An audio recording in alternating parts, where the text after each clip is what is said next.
table on the Twin Tower attack with September 11th, massacre, twins, towers, and the most interesting feature is that all the codes came up over the plain text in the book of Exodus and fell from the people this day about 3,000 men. Interestingly, the Torah knew how many would die before the U.S. could tally the dead. Are you trying to shoehorn Torah codes over the plain text so that, let's say, keywords in the code will also appear in the plain text? There was an experiment that was done. In fact, the experiment was published in 2004.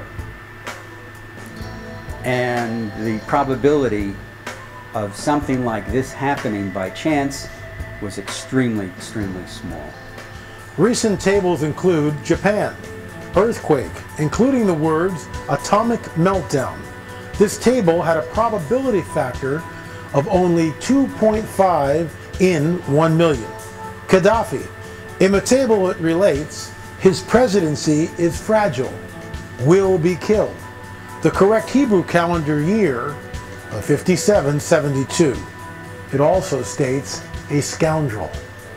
Let it be said that there are mysteries there that are just beyond human doing. You know, we can understand once they're showed to us, but to have done it, yeah, whole different you know, deal. 3,000 to 4,000 years ago. I mean, no. This is magnificent stuff. A very recent table, which we asked Professor Haralick to do on the Nephilim, states Nephilim, sons of God, end of days. What does this mean? Are modern Nephilim walking the earth in the end of days? What was the ephod? What was the ephod that was used thousands of years ago? Tell us about that. Yeah, the ephod was really, it looked like an apron for the high priest. An apron? Right? Yeah, it was like an apron, right? And this was connected to a breastplate. Now this breastplate was folded, and inside this, like the pocket inside, was a parchment with God's name. Because on this breastplate, which was joined to the ephod, there were 12 stones, and the names of the 12 tribes were engraved on it. And then, when a question was asked by the high priest, then the letters of the tribes, I mean those letters which have the answer, came out. So the high priest could find out through the letters which were shining, lightening, the answer to the question. We know that the ephod was lost to us thousands of years ago. Is it possible that maybe someday we'll find the ephod? Maybe, like other parts of the temples, you know, we don't know something in the Vatican, we don't know, but you have to get them back. They are hidden somewhere, no doubt. Do you think at the Torah codes may be a type of a modern day ephod? What can you tell us? Now this was amazing really thing that we found when we put the Hebrew word code Torah, which is the Israeli Torah code. Then we put the word ephod, it came there 3 times. It came exactly on the same line with the word code Torah, clearly showing connection between the Torah code and the ephod.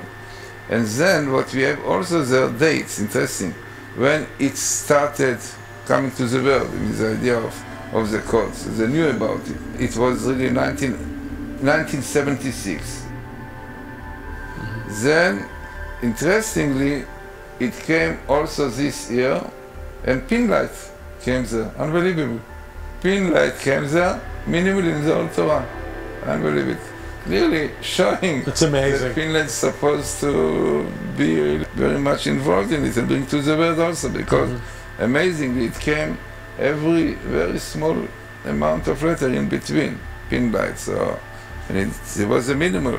So I mean, altogether, you know, this table shows that Torah codes are connected to the ephod, as it appears so many times with the same story, and also it appeared with the word Urim and Tumim, with the lights and completeness. I mean, Urim Betumim, we say this was the parchment with the names of God, which was called Urim Tumim.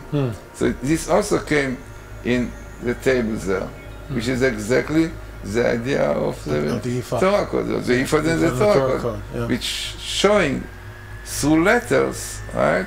The answer, the meaning of things. You see? The book of Esther is not part of the Torah, but you discovered something fascinating, extremely interesting in the book of Esther. Explain that to us. This was found by Rabbi Weizmann. In fact, he was the first one who brought... You would count on the 3x5 cards. Now, what he did is amazing. This is really what you cannot understand without computer. A man could do it. He counted the number of letters of the scroll of Esther. The number of letters are 12,111. 1, 2, 1, 1, 1. This is he counted it without computer. He counted. Then he decided to look in the Torah for the Hebrew words, Megillah is a scroll in Hebrew, and it came out in the Torah every 12,111 letters. It means you had the word Esther, letter after letter, and then you have the word Megillah, scroll, appearing every 12,111 letters in between. Amazing. So it means the number of letters of the scroll of Esther is a skip of its appearance in the Torah.